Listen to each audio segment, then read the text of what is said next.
What's up, gents and gentle ladies? It's Kevin SBA. Today is Friday, January 14th, 2022, and we're going to go over trailing stop orders, when and how to use them, and the ideal scenarios where they can save you from losing your tail if the stock market turns around. Now, the scenario where I use a trailing stop order is ideally this. We're looking at BBIG. Sorry about that. We're looking at BBIG, and BBIG right now is on a run. When we look at that stock, beginning from, you can follow me here, the dates are right there. Beginning from the 12th, it was $2.36 before the morning of the 12th, and it has now risen up to as high as $4.20. It sits right now at $4.12. So that's a good rise in 2 days, obviously. But what we're basing this off of is what it's done in the past. BBIG in the past, if we go back about 4 or 5 months, in August was $2.19, and that was on August 20th.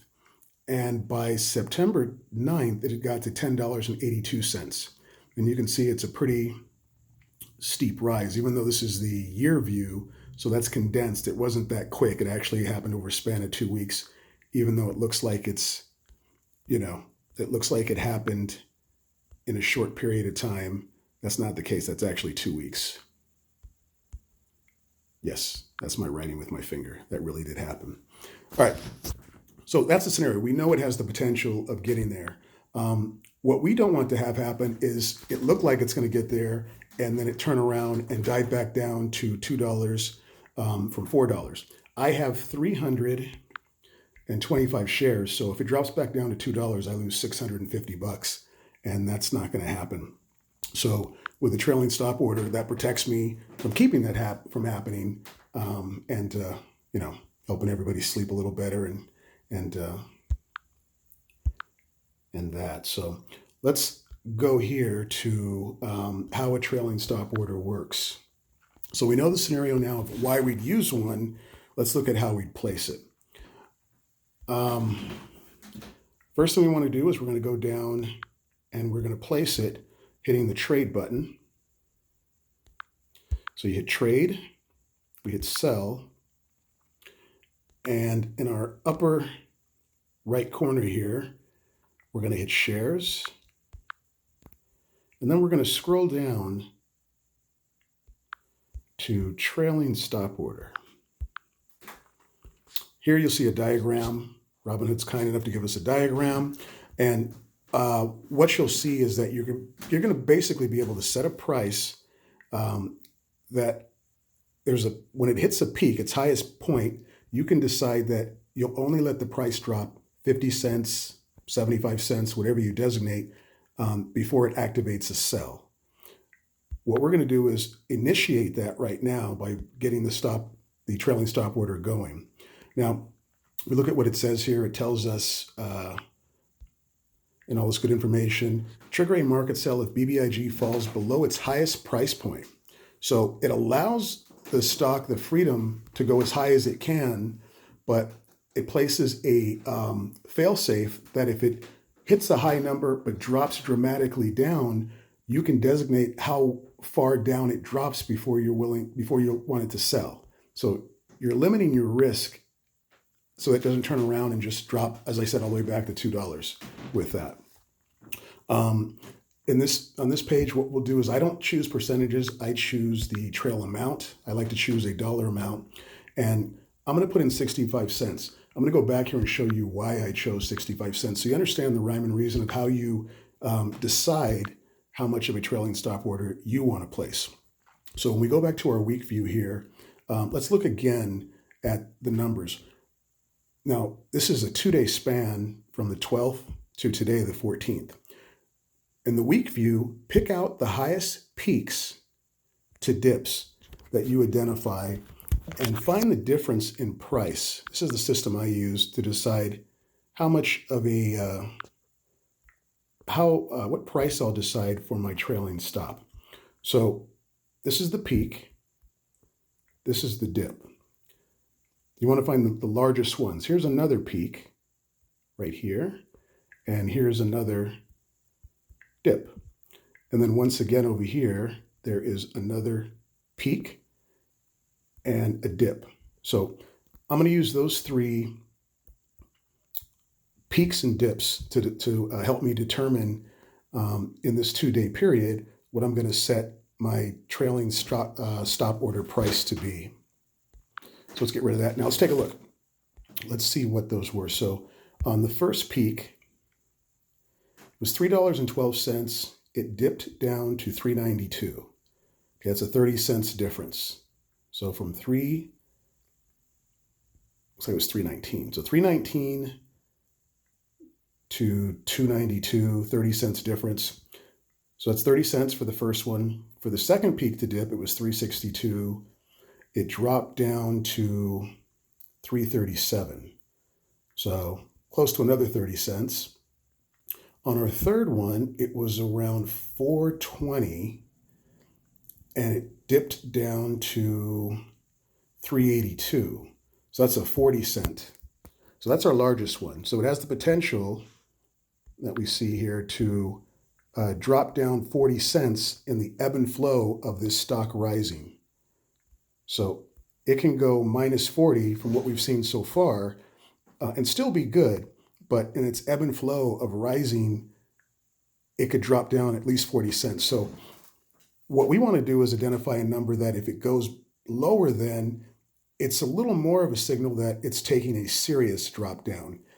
Now that I know 40 cents it's a normal ebb and flow of it's normal spread, to be honest with you. Let's use the right word, spread from peak to dip. I'm going to give it a little more leeway, and I'm going to designate 65 cents as my safe number, that if it drops below 65 cents or drops 65 cents lower than the highest peak that it hits, I want to get out. So that allows it to then do what it did before and go up to this $10 mark. If it can make this rise and not drop down at least 65 cents underneath whatever price it reaches on its journey up to $10.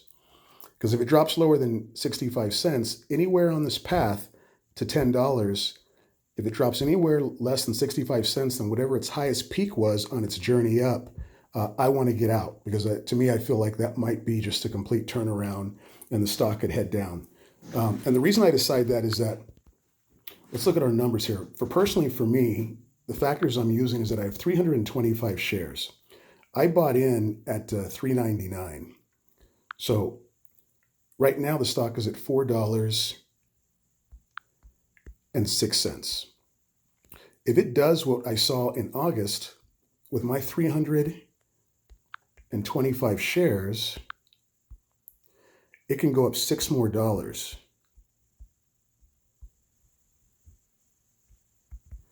So that potentially puts me at like a $1,900 gain. But right now, if I place a trailing stop order at 65 cents, it means that where I'm placing this trailing stop order, which currently right now would be $4.05, is the initiating price. It's changing. This is live, so it's changing as I speak, but 407 cents minus my trailing stop order means that I'll be somewhere like at 335, $3.45. It'll show us on here the details. I'm not going to do mathematicians or us right now. So basically, it'll allow it to have the ability to max out at a top price, but I won't let it do a major dump and dive and leave me hanging if the price goes back down to $2. Because if it goes back down to $2 as a price from the $4 it's at now, I'm going to lose $625. But I'm willing to let it go down 65 cents, where at my 325 shares, that's really around $190. I'm willing to take the risk of losing $190 for the potential of making $1,900.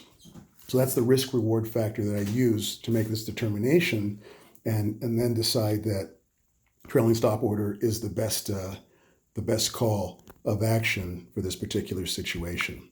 So now that we know why I'm going to use a trailing stop order, let's go ahead and initiate it. So what we do is, I'm going to go through all the steps with you guys here. We're going to hit this button right here to initiate our trailing stop order. We hit trade, sell. In the upper right hand corner, we're going to hit shares. And then we're going to scroll down here to trailing stop order. We click on that. And it has a nice little diagram in Robinhood that shows us what it means as the price rises. You can see here, as the price goes through its fluctuations, your trailing stop order stays beneath it at 65 cents, regardless of whatever price it hits. So as it rises, it's marking 65 cents beneath whatever that highest price was. So that if it drops back down from that highest price, the trailing stop order will always be 65 cents underneath, ready to pull out, stop, and sell all of your stocks and protect you. So we're going to go ahead and continue. And a diagram is great, but with something like your money, I would prefer to hear a person kind of going through it in detail. And that's why I always feel like a video like this can make it a little more palatable and understandable. So here we see it says trigger a market sell if BBIG falls below its highest price point, as we just said. I don't want to use percentage. I want to use dollar amount. So I'm going to click on that button. I'm going to click trail amount, and I'm going to choose 0.65. Now, it's hard to see here, but this says $4.14. That's what it says, even though it is half cut off. Now, it's actually taking, and this is live, so the price is changing as we speak. It says $4.15 now. The trail amount that I placed is actually 65 cents subtracted from whatever the market price is at the time I initiate this order, which will be the $3.48. So $4.13 is the current price, minus 65 cents places the stop, initializes the stop at $3.48. $3.48 means that if that price goes right now back down to $3.47, $3.48, it'll stop and sell the amount of shares that I designate. All right, so now that we know that, we're going to go ahead and continue. We have all our data in, the 65 cent trail amount. We hit continue. I'm going to choose good till canceled, because we saw in the last example, it took almost 2 weeks for the stock price in August on BBIG to go from the $2.36 up to $10. It took 2 weeks period of time to do that. So we know we want to keep ourselves protected. So we hit good till cancel. And then I want to get out completely if the criteria drops 65 cents below its highest price that it hits. Because that to me means that it's going back down to, it's dive bombing back down to a low price. That's what I'm deciding for myself. You can decide for yourself what you're willing to take as your risk factor. But for me, the 65 cents works. So 325 shares, I wanted to sell everything. I hit review. It goes back over everything that we just discussed. It'll sell 325 shares. The initial stop price is at $3.42. Expires in 90 days, and it tells me here what my estimated credit is. That all looks good. Swipe up. Orders placed. Now let's go back and take a look at that actual trailing stop order. Okay, so here it lays it out again for us. This is the price that I set initiating the trailing stop order. This price will change as the stock price goes up and above 408 or whatever the highest price was. That will then become the highest market price. So if the stock price rises up to $4.50, that becomes the new high price, and the trailing stop order will then move the trailing stop price to minus 65 cents from that. So at that point, it will then be $3.85 as the trailing stop order price. And that price will then initiate the stop. So it's trailing and following, ready at your whim, at your disposal to save your behind if that stock decides to turn around and make a dip and dive to the low regions of the price world. And this will save you. All right. So I think I've covered mostly everything with trailing stop orders, how they can protect you, how they can save you, how to use them, when to use them, how I use them, their benefits, and hopefully this is helpful for you to make decisions in similar scenarios like this. I really feel that this is the ideal scenario where you use a trailing stop order when you have a stock that's just, get back over here, when you have a stock that is showing you it's just on a slow rise. I wouldn't do this on a stock that's just on a run, a one-day run, streaming up, because that's going to turn around. Well, you could use it in that scenario too, but ideally for me, I don't like to even touch those, to be honest with you, those GameStop type runs. But in this scenario where it's going to happen, it looks like over a series of days, I want to allow the stock the flexibility to go as high as it possibly can, but I want to limit my risk in case it turns around and it doesn't do what I hope it's going to do. If you watch all my other videos, hope is not a strategy. You know, you want to be able to use numbers, facts, and history of a stock's movement to be able to make educated decisions. It gives you peace of mind, and you can digest what your possible losses are. I know my loss could be $190, but I know my gain can be $1,800, and to me that's a viable risk to reward in that scenario. So hope you guys enjoyed this video. Go ahead and hit that subscribe button, hit that like button. I want this to be a group of the retail traders having conversations that that we can share information with each other and make each other better, smarter, and make money, make money in this trading world. So thank you guys again. I appreciate the memberships and the subscriptions. Let your friends know, jump on board, give me your feedback, and I will see you guys in the next video. Thanks.